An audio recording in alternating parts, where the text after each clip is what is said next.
Welcome to Moments with Marianne. I'm so delighted we're spending this time here today. We have a very inspiring show coming right up with two very special guests. Our first guest today is amy-herrig, and she's here to share with us her new book, No More Dodging Bullets, a memoir about faith, love, lessons, and growth. Now, Amy is a mother, wife, business owner, and longtime Texan. She currently resides in Dallas with her family, but also enjoys spending time in remote Alaska, helping run the family business there. She loves spending time in the outdoors, hiking, fishing, and is a self-proclaimed foodie who also enjoys cooking with her family and hosting dinner parties for friends. Now, Amy's story is an example that faith and perseverance can lead to overcoming obstacles and that people can learn from their mistakes and use them to experience growth and self-improvement. So let's welcome to the show, amy-herrig. Thank you. Thank you for having me. You know, what an honor it is to have you here and to talk about your memoir. My goodness, I couldn't believe what was going on when I was reading this book. Oh, it's a lot. Yes. It's been a life-changing few years, but ultimately in a really good way. Well, I think everyone has their own personal journey. Yours has hit some really high points and different points. And so let's talk about like your teenage years. You know, what were those like for you? Well, initially, my childhood and going into my teenage years was wonderful. And then my world kind of crumbled apart when I was a senior in high school and my parents divorced, and I did not handle it very well. And it was a sort of perfect storm situation where I had a boyfriend that was bad news and led to an abusive relationship and a lot of drugs and ultimately a heroin addiction, which, is obviously very serious. And I was, very lucky to make it through all that, but it was a very tumultuous couple of years of my life, without a doubt.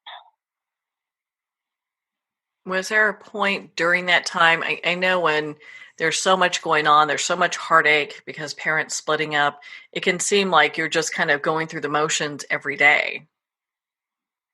Yes, I think, as an adult looking back on it, I just didn't know. I didn't have the tools at the time, not because my parents, they were wonderful parents, but, they were going through their own thing and I didn't know how to label my feelings and to say I'm angry or I'm hurt. And it was at a very transitional time in life as well. I'm a senior getting ready to graduate and go to college, and suddenly my foundation of my world, we were a very close family. We still are, but and was ripped out, from under me. And I just didn't know how to cope with that. So I turned to a lot of unhealthy behaviors.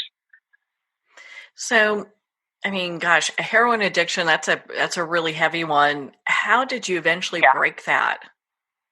Well, I was spared by the grace of God.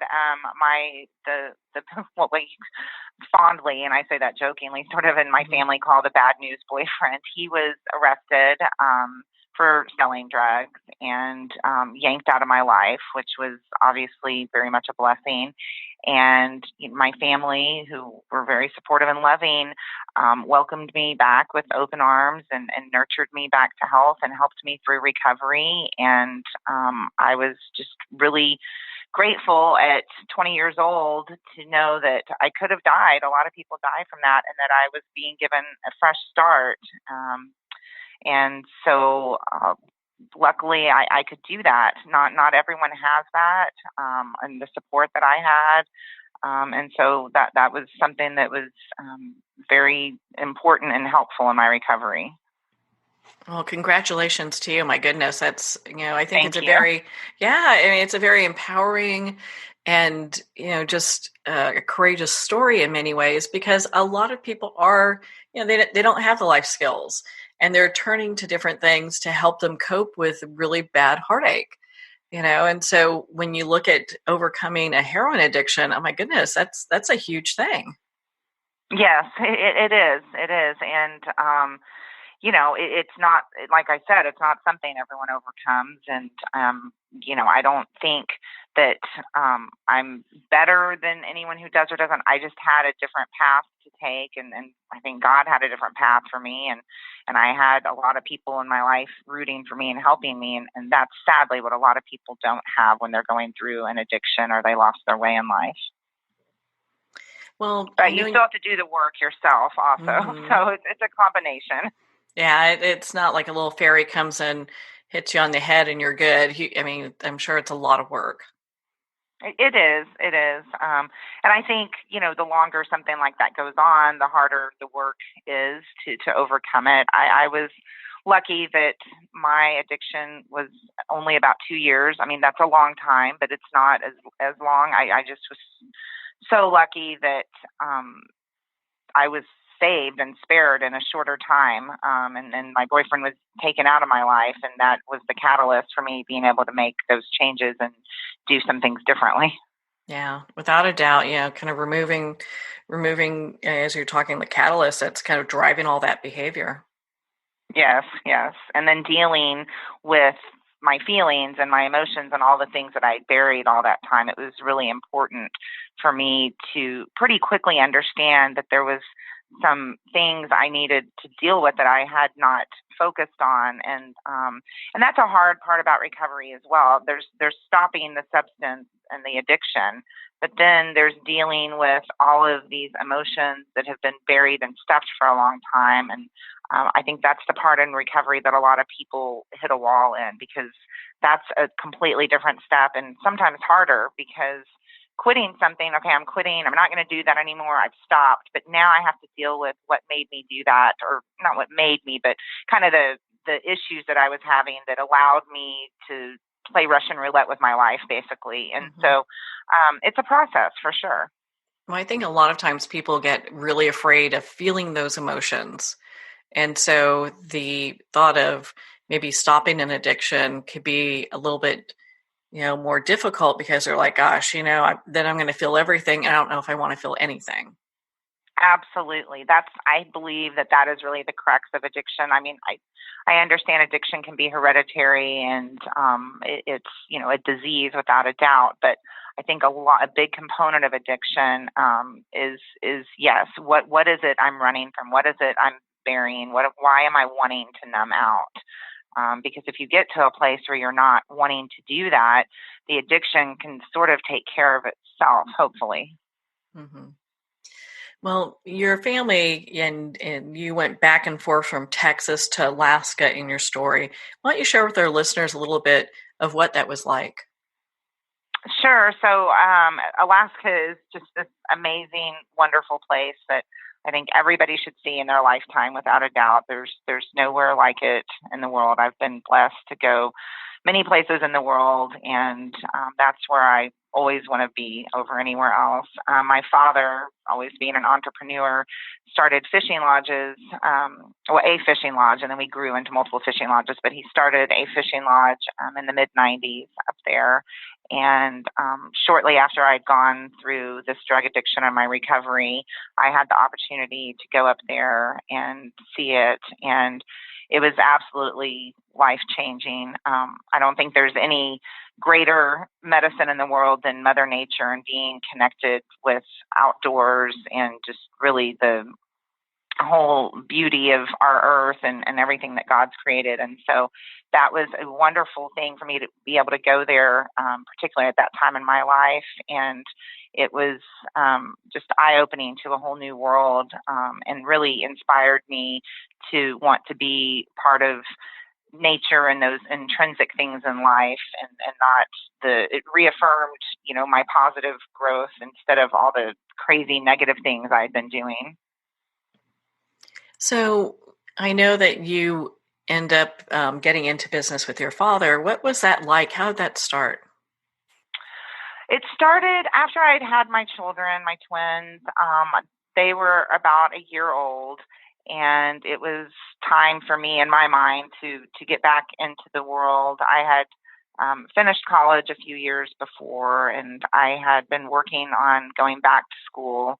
And I put that on hold when I had my babies. And then it was time for me to either go back to school or figure out something to do with my career. And he approached me at that time about coming to work with him. I'm an only child, and he was kind of at a crossroads of what would happen to all of the businesses long term. And he felt like he had been doing it for a really long time, managing all these businesses, and had sort of lost a little bit of perspective. And it's always good to have someone fresh come in, new blood. And I think I'd always maybe thought in the back of my mind that I would work with him one day, being that I am the only child. But so we agreed, and it was a perfect fit because working with my family, it was understood that I'm a mom first and foremost, and it allowed me a lot of flexibility to still be a very hands-on mom and be with my kids and their school events and things of that nature. But I did immerse myself, as my dad predicted I would, very much into the business and took on even more than I thought I would. But we worked together really, really well. And so that's always been a wonderful thing. So I know everything changed when you turned 39, and I'd love for you to share with our listeners what happened. So yes, our world turned upside down, and it was due to a product we were selling. And I can say now, after the last 5 years, after 6 years, I guess, have transpired, that a big motivation for some of the business practices we were engaged in and selling of certain products was this idea that we were going to make tons of money, and money would define our success, and I would not have to worry about the shame I had carried from my past. For many years, I didn't discuss my heroin addiction or my recovery with people unless they were like my innermost circle. And I would shy away from conversations often when people were talking about college years and what they were doing in their late teens and early 20 years, because I knew what I was doing during those years. And I didn't have the confidence and, I guess, inner self-worth to look at that as a positive, and that I had overcome this awful thing and worked through it and had recovered. I looked at it as embarrassing and shameful, and what would people think about me if they really knew. And so I took all that shame and regret and guilt and turned it into this idea that I'll make all this money and I'll be so successful, and we live in this prominent area of Dallas, and people will be so impressed by that, and I'll just keep shoving my past, under the rug, and none of that'll matter. And it unfortunately led to me making some decisions that were not morally correct. They weren't illegal, and they weren't what we ultimately were accused of doing, but they definitely weren't morally correct. And yeah, we were slapped with a huge civil lawsuit by the federal government, where they raided all of our businesses, my home. They seized all of our property, every penny we had, and then they followed it up a year later with a 17-count federal indictment. And so, yeah, life turned upside down. Yeah, without a doubt. And I don't think most people realize that when this kind of process happens, I mean, when they take all of your money and it seize all of your assets, it's like, how do you then represent yourself? How do you get an attorney that will take care of you when you have nothing? Yeah, it's really scary that can happen in our world. And I think like many people, like you said, they don't realize that I was very naive to it.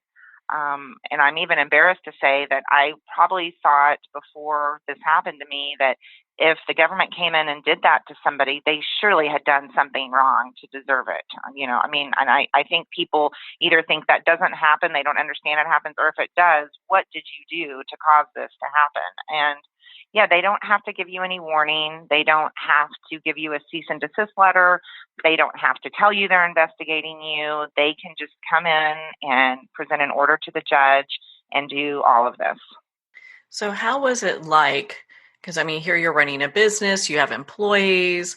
You guys are, you've got mortgages and stuff. How was it like during that time after the raid? Scary, very uncertain. We were actually in Alaska, my father and my husband and I, getting things set up for the beginning of the season there, because it was early June. my kids were at home with my godmother who helped take care of them. They were going to fly up a couple days later. So I wasn't even at home when they showed up and with guns drawn and the whole thing and raided my house. So the worst part of that day was knowing my kids were there and I wasn't there and I didn't even really understand what was going on. And then we couldn't get a hold of any of our employees because they had them all some handcuffed. I mean, they certainly weren't letting them answer the phones. I got a call from an employee who wasn't at work but drove by and understood what was happening. And so he had called, and that's how we were notified that all of our businesses were being raided. We had other assets that were seized earlier in the day. And I mean, the phone calls just kept trickling in all day. And there we are in beautiful, but yet very isolated Alaska, feeling completely helpless. And yes, as the months went by after that, I mean, it was touch and go for 5 years. It was touch and go. We never got anything released during that entire time. And so really, people ask, how did you make it through it? And once again, by the grace of God, we were able to continue operating our businesses. They put liens on all the properties, but didn't actually seize them. And so we were able to regroup and continue operating. And it was very much a one day at a time situation. It taught me a lot about patience and just, having a lot of faith. Oh, without a doubt. And even things like, the corporate attorney that you guys had, I mean, you had to have a separate attorney, and people don't think about these kind of things. Right. By the time it was all said and done, we had 6 attorneys, and they were all very much needed. And what the saddest part to me is that how many, like you said at the beginning of this part of the conversation, how many people can't do that? When you have everything seized and then you're indicted, a lot of times when you're indicted, you get held in custody until you go to trial or make a plea deal. And how do you defend yourself? And we were just so fortunate to be able to do so. It's sad that our system works that way, where a lot of people would not be able to. So how was that process like, staying out of jail and just, I'm doing everything you can to just stay out of the whole prison process? Yeah, it was exhausting. It was stressful. We were, when the indictments came out, we were detained. They of course moved to detain us and keep us in prison or jail, the holding facility, until trial or the case was resolved. And we had to have a hearing to say why we shouldn't be detained. And so luckily we prevailed on that. But yeah, it was really stressful because it just went on and on and on. We were supposed to have, I can't even remember the dates now, and it doesn't matter specifically for right now, but our trial date got extended like 3 times. So it was this 4-year process of just a lot of unknowing, a lot of uncertainty, a constant just living under a dark cloud. I mean, this encompassed half of my marriage, a third of my children's lives. I think at some point it weirdly just became our norm. Not a good norm, but it was just our norm. You I think, learn we're human beings are adaptable if we allow ourselves to be. And I think at a certain point it just kind of became, this is what we're living with until something changes. Yeah. I mean, when I was reading your book, one of the things I was just astounded by is, it's like the government was playing hardball with you guys, and you couldn't get your property back, and it's like all of a sudden, homeless and no money and businesses are gone. It's like, how do people move forward, Yes. And that was, not only were we facing all of these charges where we could have ended up spending life in prison, but even if we didn't spend life in prison, if we were convicted of the majority of the charges, we would be penniless. And, once you have a felony on your record, it's really difficult to get employed. That's another flaw in our system. So yeah, there was just this constant, what is the future? Is there a future? And that's a really strange way to live. Yeah, and it must have just been brutal. And how was it? I mean, you talk about your family and the length of time that this happened. How was it for your family? It must have been just extremely stressful. It was, I think it was without a doubt. My husband is so wonderful. It was all consuming of our marriage. I was 110% into working with the attorneys on the case and researching things and going through discovery with them. It was, my life and my father's life, but I had lived it. I knew all the information and I knew what happened and what didn't happen. And so it was just all consuming. And for my children, I think kids are resilient. When every time a new phase would happen, first there was the civil forfeiture, and then a year later there were the indictments, and then there was the trial. About 3 years later, there was always a big media splash, and I know that would be hard for them because they never knew who might hear what or what they might say to them. But they have been such troopers through it. They've been so strong, and I think ultimately it has formed them into more mature human beings. It's motivated them to set certain life goals. My daughter wants to be an attorney. She's already done several summer programs at different universities in high school to work towards this goal. And so I think it's opened their eyes to the way our government works, the way our world really works, and what can happen to people, and that not everyone is as fortunate as we are to be able to fight for their rights. Well, and really navigate through all that, because I know in your book you talk about, it was just like a hot mess. I mean, the prosecutors wouldn't let you self-surrender, and so you guys are trying to do that to show good faith and to avoid having that happen in public. But then also, just the entire process of, thinking, gosh, I might be going to prison for the rest of my life because of the charges they had stacked.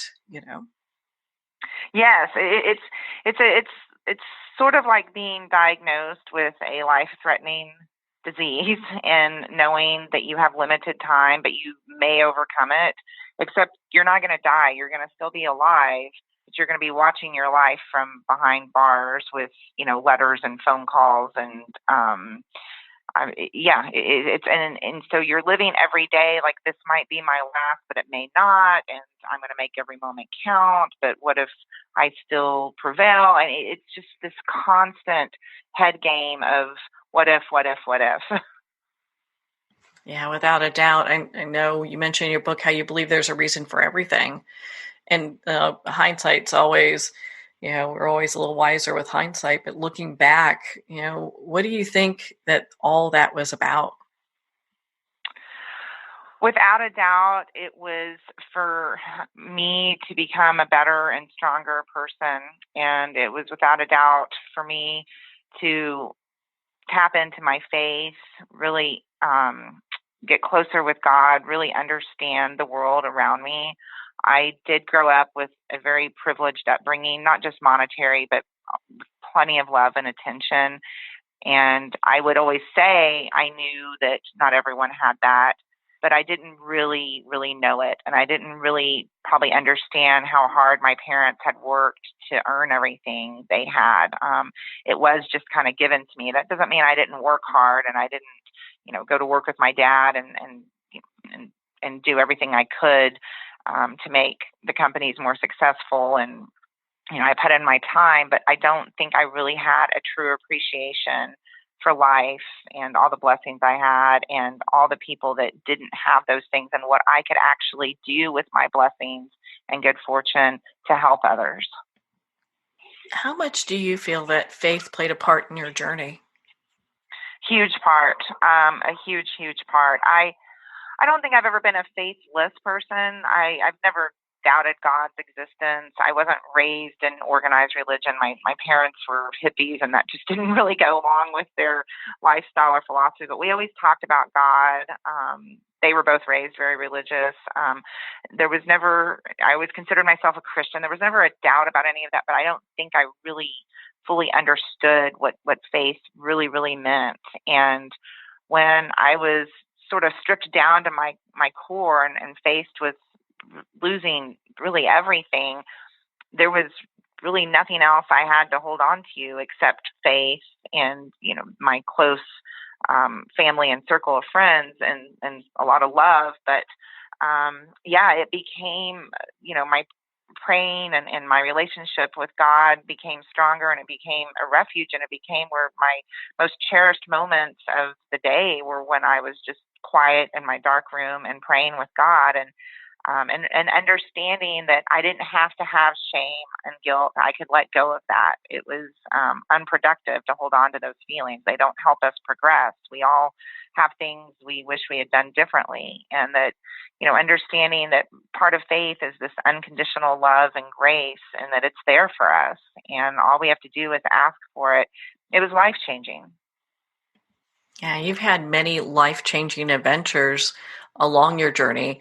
And we look at just what has happened so far, but then you also had to deal with breast cancer. Yes, and that was a huge life-changing moment in the middle of all of the legal mess. I was diagnosed with stage 3 breast cancer, and it kind of derailed everything. It put the case on hold, which that was a blessing in a way, and it gave me a chance to regroup, and it gave me a chance to realize that I really, really wanted to live. I had been in such a funk over all the legal stuff. I wasn't wanting to necessarily not live, but I wasn't really living either. I was just stuck kind of in this black hole of constant crisis in the dark cloud, and wondering what if. And so when I got cancer, well, like I said earlier, the way I was living with the legal stuff, it's like living with maybe a terminal disease. And then I was diagnosed with something that could have very well been a terminal disease. And then I was told at one point they thought maybe it had spread, so I had to go through the whole battery of tests. And of course, breast cancer is scary, but it is treatable often. But once it's spread, it maybe isn't. So I remember the moment very clearly, laying in the CT scan machine and thinking they're looking to see if I have cancer throughout my body, and that would mean that I'm not treatable. I mean, I'm not curable. I'm only treatable.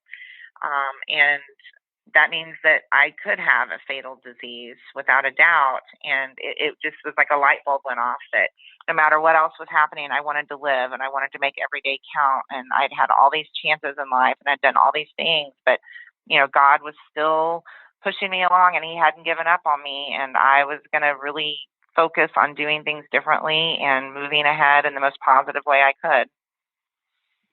Oh, what a courageous story, because there's so much that is on your plate. It's easy to see, while your daughter's looking at becoming an attorney, having lived that experience with you, having the family gone through that. I'm sure she's going to be such a great advocate for people who, maybe they're being treated and targeted unfairly. Yes. And there, that happens more often than we realize. We hear the news or we read the article in the newspaper, and we often assume that that's exactly what happened. And one of the hardest things for me was we couldn't really go on the record or speak about our side of things while the legal proceedings were ongoing, for obvious reasons. We had a trial coming up, and that's a slippery slope. But it was really frustrating to know, hey, there's a whole other side of what's being printed or what's being said on the news that the public didn't know about. And people need people to advocate for them. It's something we're really missing in this country. Well, and then there's this whole other aspect that goes along with it too, that most people, unless they're in this kind of position, they'd never really consider. But you get judges, and in some cases, some DAs are elected by voters. And so they're looking to be tough on crime and get their numbers up. Doesn't necessarily always mean that is a just thing to do. Exactly. There's a lot of reasons things happen in our legal system that have nothing to do with justice. Mm-hmm. Yeah, it's a really interesting perspective. Through all this, we've talked about so much, through all this, how have you come to your own sense of self-awareness, and how do you feel about yourself today? Well, I love myself, more than I ever have before. And I don't mean that in a narcissistic way, but I mean it in a truly just intrinsic way. I understand and appreciate that I am a human being and I'm a child of God, which means I'm loved unconditionally and I can give that love to others unconditionally and to myself. But it also means I'm flawed and I'm imperfect, and we all are, and we've all messed up. And that's what makes us humans, and that's part of our journey and growth and our learning experience in this life. And that's why I believe we're here. So I've been able to give myself a lot of grace and forgiveness. It was really hard. That was probably the hardest part of all of this, is to know that it was okay, but that I'd done things I wished I hadn't. As long as I'm moving forward and trying to do better and, digging deep within, I'm a work in progress. And that's really all we can do in life is understand where we're at in that moment and where we want to go forward and do differently. So I've had a lot of personal growth and self-awareness and acceptance come out of this, and that's the biggest gift of all. What a huge gift that is. And, it's such an inspiration to people that are going through maybe something similar, or have, maybe they're dealing with some type of addiction. It could be money, it could be drugs, whatever that is. But I think you offer a lot of hope for people that are going, gosh, it's going to be impossible to turn my life around. And then they hear your story. Well, that's my goal, is that I just hope something I say or I've written or something I do just gives people a little glimmer of positivity, and that, even if we think things seem all but over, there's always tomorrow. There's always hope. There's no guaranteed outcomes. There's no magic answers, and we can't see what's going to happen. That's why it's called faith. But there is hope, and the only way we know what tomorrow might bring is if we keep trying. If we give up, we'll never know. Isn't that true? Well, and I know that you have a nonprofit that's helping people. Why don't we talk about Hopeful Tuesdays? Why don't you share with us what that's about? Yeah, so Hopeful Tuesdays started out of this just kind of, it was a very grassroots effort that started out in the break room in our office about a year ago.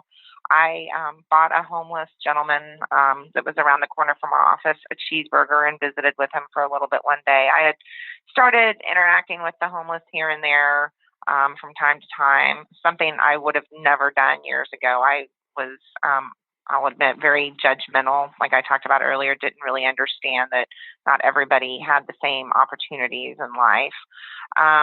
And he was just really nice, this guy. And I said, well, why don't you come to our office the next day, and you could even take a shower. We have a shower facility that we don't really use, and you can have lunch with us and we'll visit some more. And so he did, and that was a Monday. And then the next day I said, come back with some friends, and that was a Tuesday. And so we started this weekly routine of having some of the homeless neighbors in our community come by and have lunch and take a shower. And it was a handful of people each Tuesday, and then it just continued to grow from there. And Tuesdays then grew into Fridays because we were having so many people come. And now last month we started doing 4 days a week, Tuesday, Wednesday, Thursday, Fridays. And as it started growing months ago to Tuesdays and Fridays, we came up with the name Hopeful Tuesdays because it started with Tuesdays. And we're just really trying to bring people hope and give them a safe place that they can come, have something to eat, take a shower, have fellowship. And we've now partnered with larger resources that have bigger community outreach programs that can help them eventually get into housing. We've helped some get into rehabs, get their identification back, because a lot of them are missing that.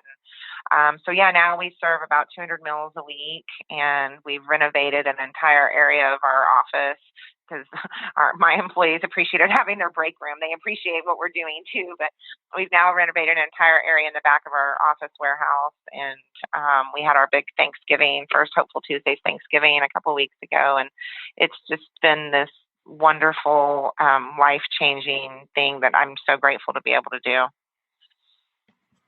So, Amy, where can our listeners connect with you and be part of your community? Sure. So I have my website, which is amy-herrig, HERRIG.com. That tells a little bit more about me and my story and the book.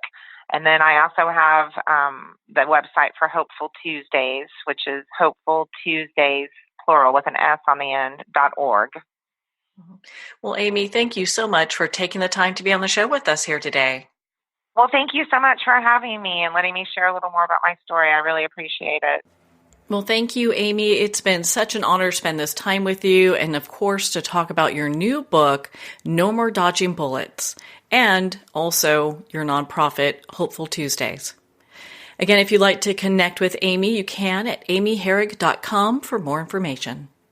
Well, on that note, we're going to pause here for a quick break. You've been listening to Moments with Marianne. We'll be right back after these messages.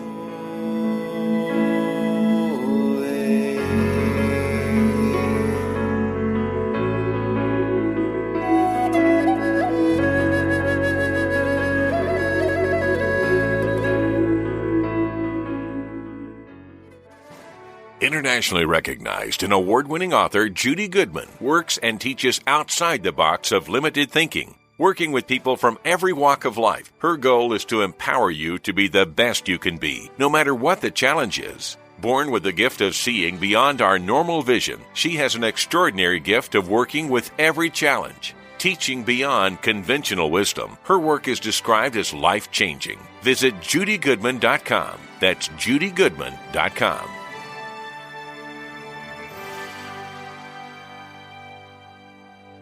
There comes a moment when you realize you're somewhere special, when you discover that each beautiful creature that you see has been rescued from a life of absolute horror and brought to this incredibly free place. Here's where their lives were forever changed and where yours will as well. Discover over 500 tigers, bears, and lions at the brand new visitor center at the Wild Animal Sanctuary just outside Denver. For more information, visit wildanimalsanctuary.org. Discover true freedom at the Wild Animal Sanctuary.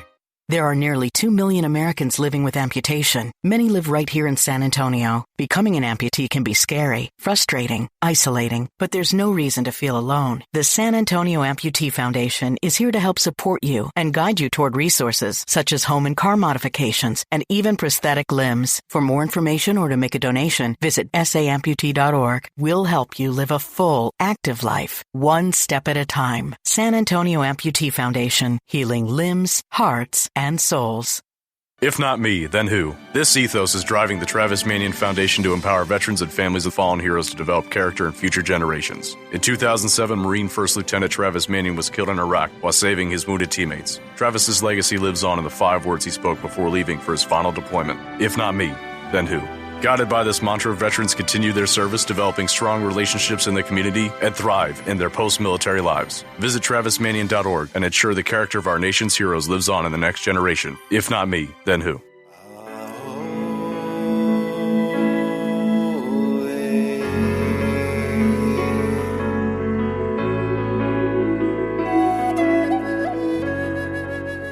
Welcome back to Moments with Marianne. We're here today with our next special guest, Dr. Herman Williams, and he's here to share with us his new book, Clear: Living the Life You Didn't Dream of. Now, Dr. Herman is the managing director of the BDO Nashville Healthcare Advisory Practice and is a leader in the BDO Institute for Healthcare Excellence and Innovation. He has extensive experience as a senior hospital executive with healthcare expertise that include the management and operations of large and small-scale national clinics and hospitals. His successful leadership has resulted in achieving the highest and safest levels of quality inpatient and outpatient care. So let's welcome to the show, Dr. Herman Williams. Thank you so much. I appreciate you inviting me on your show. What an honor it is to have you here and to talk about your book. My goodness, there's parts of it that were really such a tough read. I mean, you take the reader on your personal journey, and what a journey. Yes, it's written that way intentionally to try and get you to take this ride on how, we all have great plans for our life and we all have great dreams, but the book really talks about how sometimes there are different plans for you. So. Yeah, I think there's that famous saying, that we make plans and God laughs, right? That's right. That's right. Oh, well, why don't you share your journey with us? I know, you were kind of deciding on doing different things in your life, and you decided that you were going to be a doctor. Yes, I always wanted to be a doctor, and that was sort of an innocent dream.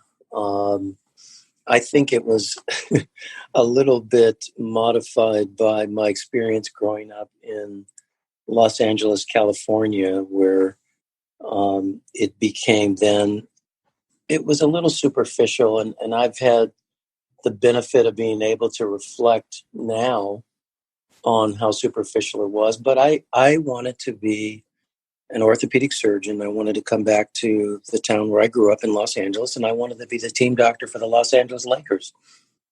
And it was just very simple. And I embarked on really a journey of excellence to put me in a position to be able to at least be considered for that opportunity. And superficial in the sense that I say, in retrospect, it would have been nice just to say, look, I want to be a doctor and wanted to be a successful orthopedic surgeon. But I had this dream of coming back home and being a doctor to the stars. And of course, God had different plans for me. Well, it's really interesting, just the journey that we take and what ends up happening. And I know you went through a very traumatic, your book talks about that. It's all what your book's about is you went through a very traumatic health crisis. Yes. I was a healthy person at age 31 without a care in the world. I was actually still playing intramural sports. And probably two of the smartest things I did was, one, I joined an anesthesia basketball team. And the second thing is I brought my wife to the game. But one day, Sunday morning, when we were playing a basketball game on April 28th, 1991, I was playing and felt uncomfortable, pulled myself out of the game, and sat next to my wife, who was the scorekeeper. And I say I was lucky to invite her, because if she had not been there, what happened is I had a cardiac arrest on the sideline. And those guys didn't even know. They were just playing. And she screamed at the top of her lungs to all the players that I had gone down and was foaming at the mouth and rapidly turning blue and purple. But I had also been blessed with joining an anesthesia basketball team. And the beauty of that is anesthesiologists are probably the best experts at resuscitation. And those guys jumped on me immediately and started performing CPR. And as we know now, and probably knew then intuitively, but we definitely know now, the sooner you start CPR, the more likelihood that you're able to resuscitate someone. And so having someone yelling immediately and having those guys immediately run, it was probably a matter of 10 or 15 seconds before CPR was initiated. And I think that had a lot to do with the outcome. Of course, I'm here still, so it was successful. But it was a very stressful moment, a traumatic moment on the basketball court that day. I can only imagine. I mean, my goodness, thank goodness your wife was there and that you were surrounded by these heroes that really came to your rescue, because, I mean, they were doing chest compressions on you for 10 minutes. Well, yeah.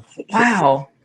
So it was 5 minutes. Then EMTs arrived with a defibrillator.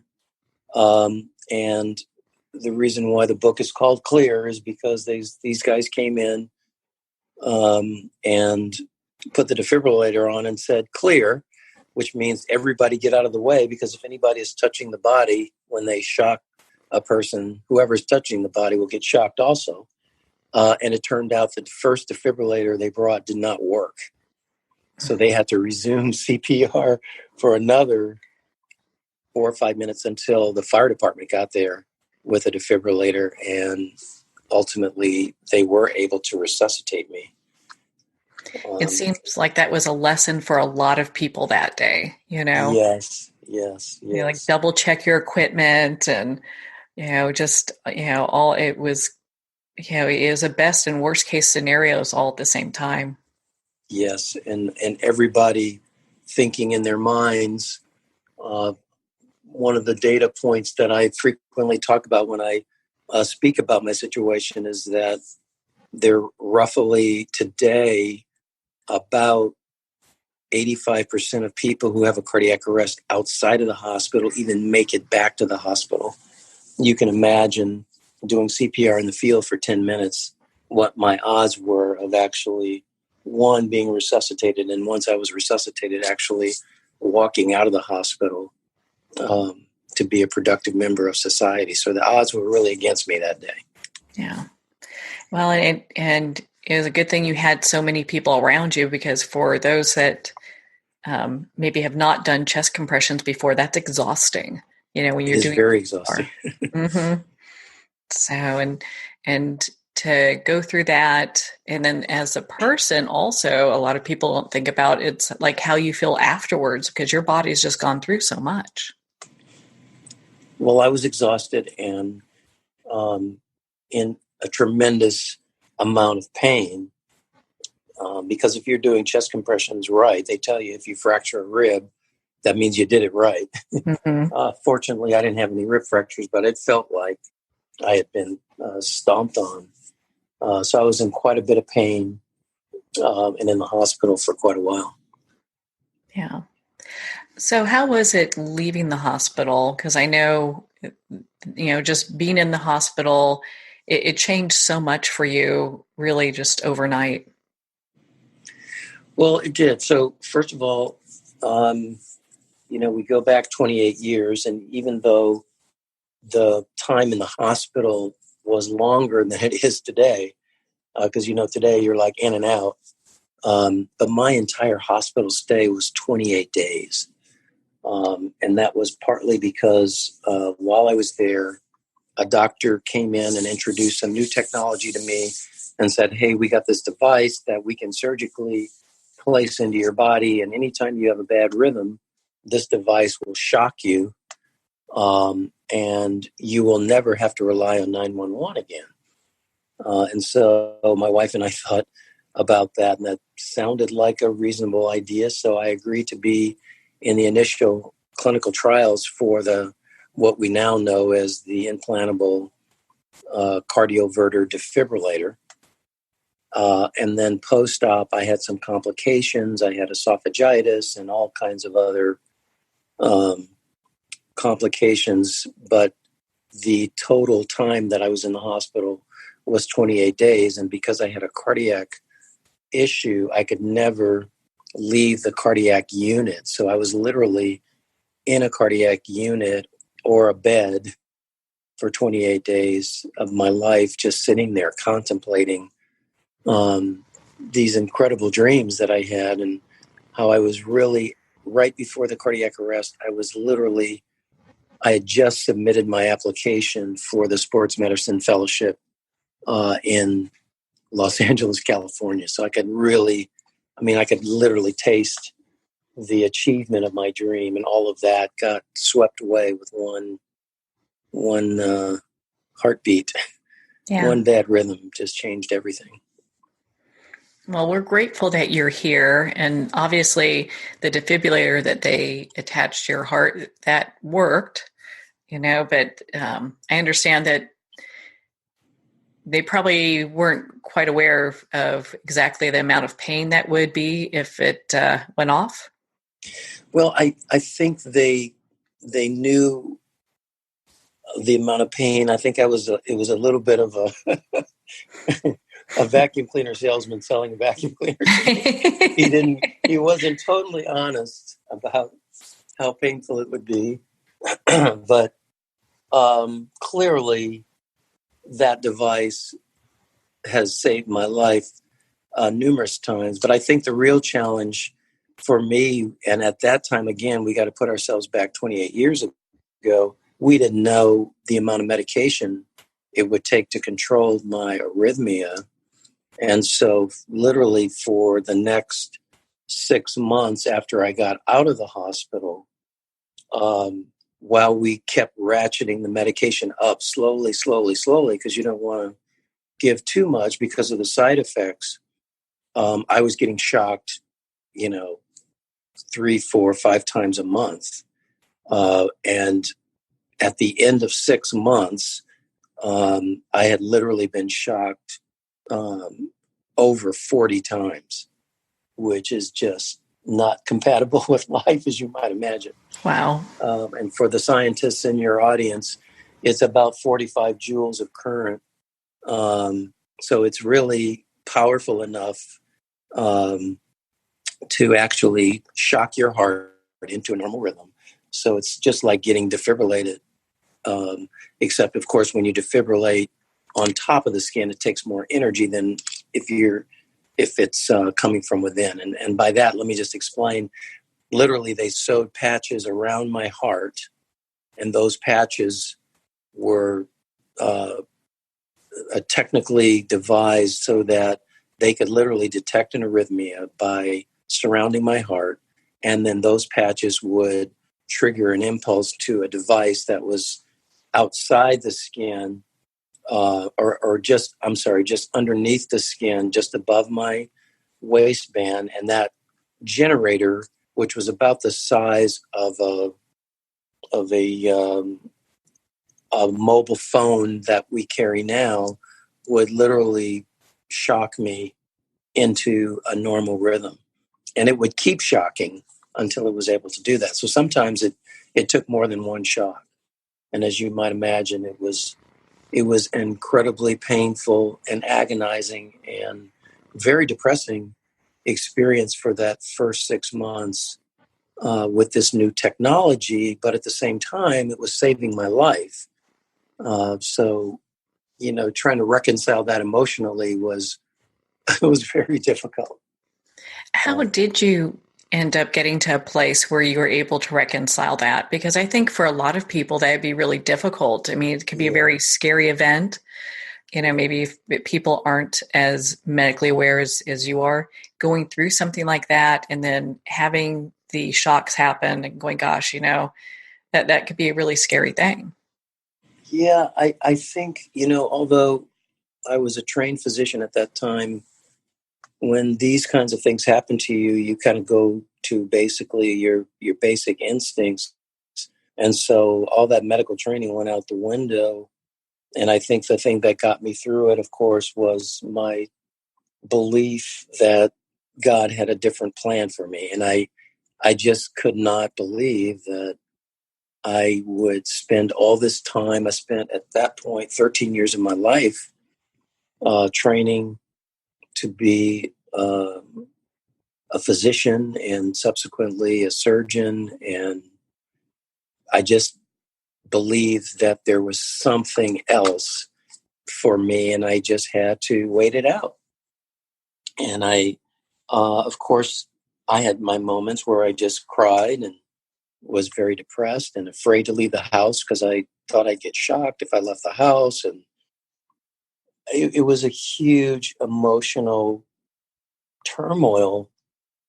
But again, through my strong faith and through therapy, and probably one of the other most important things is my wife was literally my guardian angel and just guided me through this whole process to get to a point where finally we had found the right medication after numerous times and numerous failures.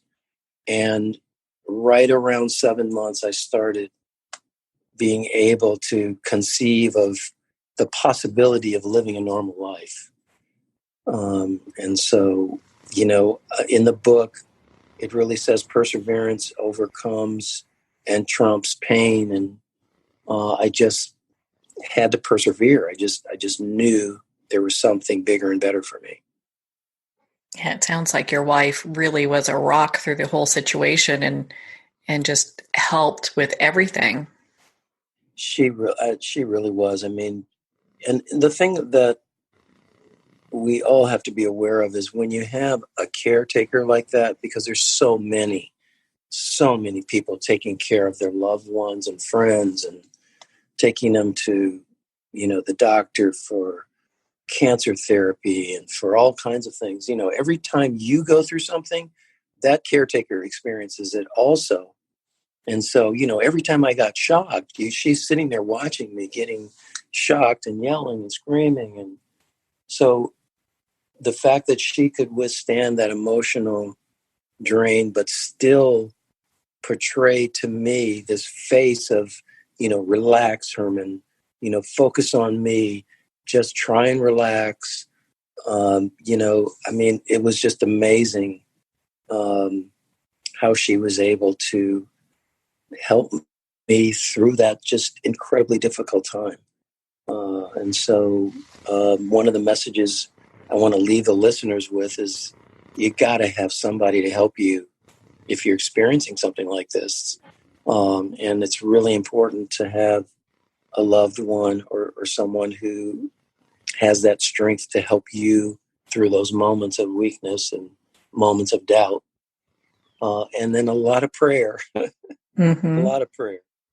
Yeah, because you didn't go just for a small heart attack. You went for, you had the big one happen, and it's changed your life in really profound ways. I understand you ended up having to make shifts from the medical career as well.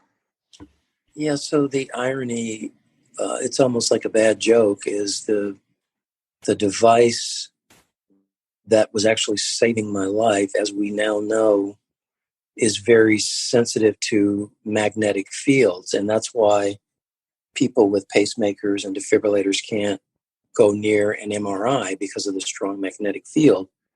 Well, it turns out that the doctors thought that the bovie, which all surgeons use to cauterize vessels, when a vessel ruptures, you kind of burn it with a little cautery. But we actually felt that cautery had enough of a magnetic field potentially that it could actually trigger an inappropriate shock during surgery. And so my career in surgery basically ended. But I began to think about the superficial nature of what it was that I wanted to do. And really, Marianne, it was important for me to say what I really want to do is help people. And whatever that vehicle is, I need to figure out what it is. And maybe I thought it was surgery, but it's not.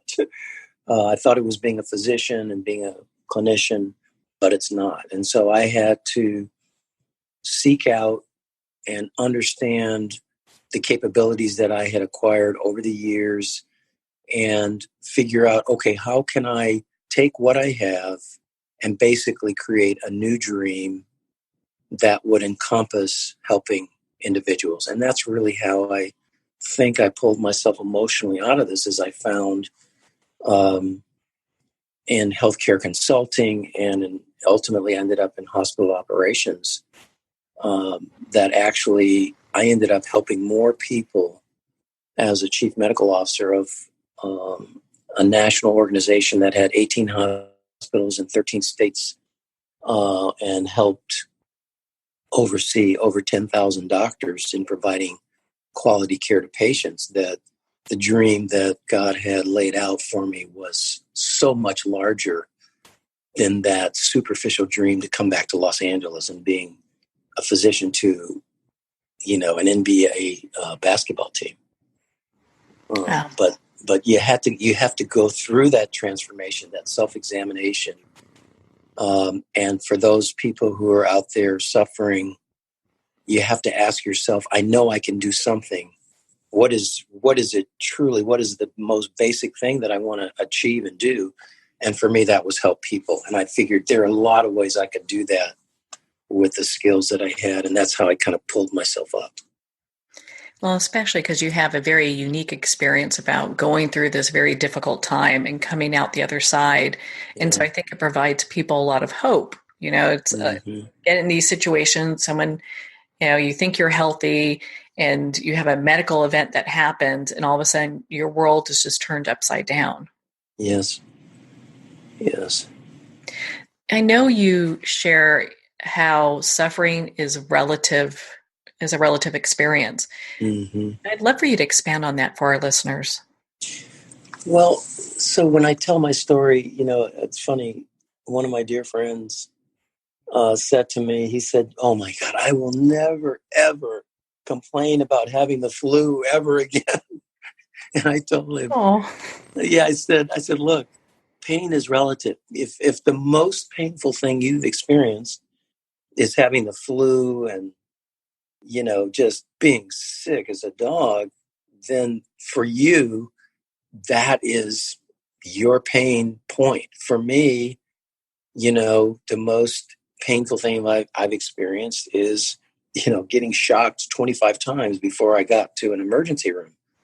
But I have no idea what it's like to lose a leg in battle or to lose a limb, in a hunting accident. So it's all relative. We can't compare, scars and say who's got the biggest scar. And pain is such a personal experience. For something that's painful to me might not be painful for you. And so really pain is a relative experience and suffering is a relative experience. And I just say that so that people don't feel like, oh, wow, what I'm experiencing is so small. It's not. It can be big relative to what you've experienced. And that just validates it for you. So, for those people who have respiratory conditions who are listening to your show and saying, oh my God, I shouldn't be complaining. Well, that can be pretty debilitating. So I just say that so people don't compare and try and say, well, yours is worse or yours is, better than mine. Yeah, I mean, I would agree with you on that because one person's, suffering, there's no way to compare that with what somebody else is going through. It's such a personal journey. Yeah. Well, and so when we look at your life today, because you've gone through so much, we're not going to get into everything in your book clear. It has a lot of great information and insights on your journey. What are some of the things that really kind of empowered you through this process today? So I think persevering kind of gives you a level of strength so that if you encounter another situation, you're more likely to believe, oh, I'm going to get through this just like I got through the last one, So it's very similar to my medical training. When you see one condition and you treat it successfully, when you encounter that same condition again, you instinctively jump to, okay, I know this worked in the last scenario. Let me start this treatment program right away and get it going. So when you encounter, when I am ill, I am more likely to believe that it's just going to be a temporary situation because of all the illnesses and the hospitalizations I've had. I'm more likely to enter those situations with a sense of relaxation because I've persevered. So that's one of the main things is just through perseverance, you learn to overcome adversity. My book also talks about things really unrelated to health, but the fact that many people told me I couldn't do things that I thought I wanted to do. And as I began to become more successful and overcome adversity, overcome a challenging medical curriculum, overcoming not getting into med school the first 2 times I applied, you just gain more confidence as you finally achieve those difficult goals that you set out. And then lastly, I think just having the support of others empowers you to let you know you're not doing this alone. So those are just sort of 3 areas that I think I wanted to leave the readers with to try and empower them as individuals in their individual situations. You know, I heard one of your talks where you discussed how, just gratitude was so different for you today as it was, before this happened, and that you reach out to people immediately. Yes. So, ironically, it took me probably, I would say, 24 of those 28 years. In my 24th year after the original cardiac arrest, it turned out that I had made a decision to switch medications really out of convenience. So I'm on a blood thinner that requires you to get your blood tested monthly. And there was some initial research that came out that said that basically aspirin was just as effective as a prescription blood thinner. And I really wanted to believe that because I didn't want to get stuck, every month to measure my blood level. And so I made the decision with my doctor that we would go on aspirin. And long story short, what had happened is while I was on aspirin, it wasn't effective enough, actually. And I formed a clot in my heart, and I actually experienced a stroke. And literally, I came to the emergency room with my wife, and I was aphasic. I literally, when I spoke, it was just a bunch of gibberish, and no one could understand what I was saying. And I was like that for 3 days. And I just, my life flashed before me, and I really just contemplated what it would be like not to be able to speak for the rest of my life. And then miraculously, 3 days later, my voice came back. And it was then that I realized probably the most important thing throughout this entire journey of how blessed I was and how I just had missed the whole message, is that through this gratitude of being able to withstand these challenges, these health challenges, it was my obligation to turn around and to share that gratitude with others. And so in the book, I came up with a kindness scale. And that was partly because it was funny. I had a close friend of mine who I had talked about compassion and living a compassionate life. And she said, I get it. I don't understand how to be compassionate. I'm just not a compassionate person. And so I said, well, let me come up with a scale that will help people understand what compassion is. And there are 4 levels in the scale that essentially are levels of kindness, levels of gratitude that range from opening a door. Actually, the most basic function is just smiling at another individual. And then that goes up through actions like opening a door, helping someone put something up in a bin in an airplane, to actually helping someone with a challenging situation. Many times I tell friends of mine, if you're in the hospital, let me call the doctor to communicate, because that sends a different signal to the whole team. All of a sudden, everybody's acting differently because now they know there's a doctor on the other end. So using your strength to help someone else.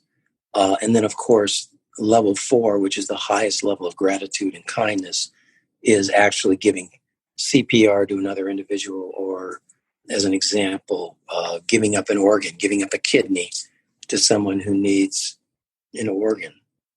And so I now have a mission that everyone that I come in contact with, I try and make better off in some small or large way than they were before they met me. And so literally purposefully try and enhance someone else's life by telling a joke or opening a door or saying good morning or, just different levels of gratitude. And that, yeah, I'm sorry, go ahead. No, I'm saying it's just interesting how these small things matter so much. They really do. They really do. You can see an immediate response. If you smile at someone, 9 times out of 10, they're going to smile back. They don't know why they're smiling, but they do. And that could be just enough because we're all dealing with something, We all got a sick parent or challenging financial crisis or stress at work or whatever. And those little things, I think, can make the difference in someone's life. Well, Herman, we can talk all day in regards to your experience.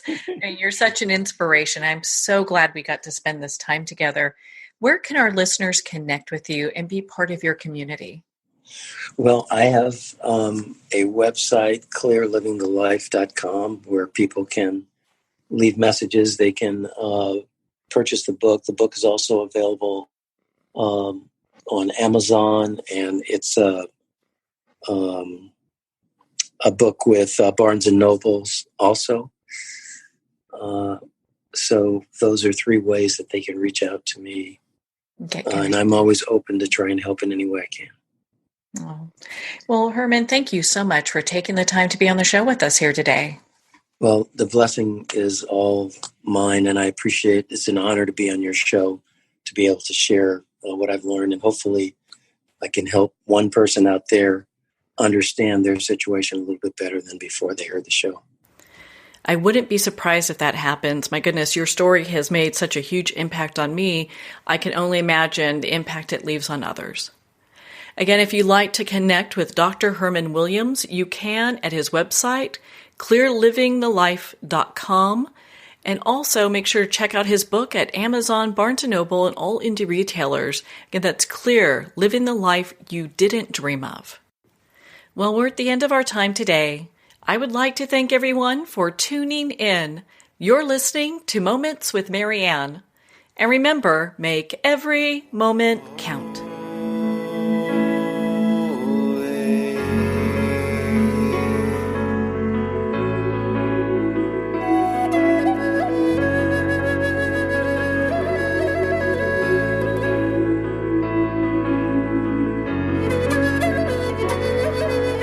In a single moment, your life can change. Moments with Marianne is a transformative hour that covers an endless array of topics with the best of the best. Her guests are leaders in their fields, ranging from inspirational authors, top industry leaders, and business and spiritual entrepreneurs. Each guest is gifted and a true visionary. A recognized leader in her own work, and while teaching others to develop, refocus, and grow, Marianne will bring the best guest and sometimes a special surprise. Don't miss this. You never know just which moment will change your life forever. Moments with Marianne airs every Sunday, Monday, Thursday, and Friday at 8 p.m. Eastern and 5 p.m. Pacific Time. Make sure to tune in and visit momentswithmarianne.com for more information.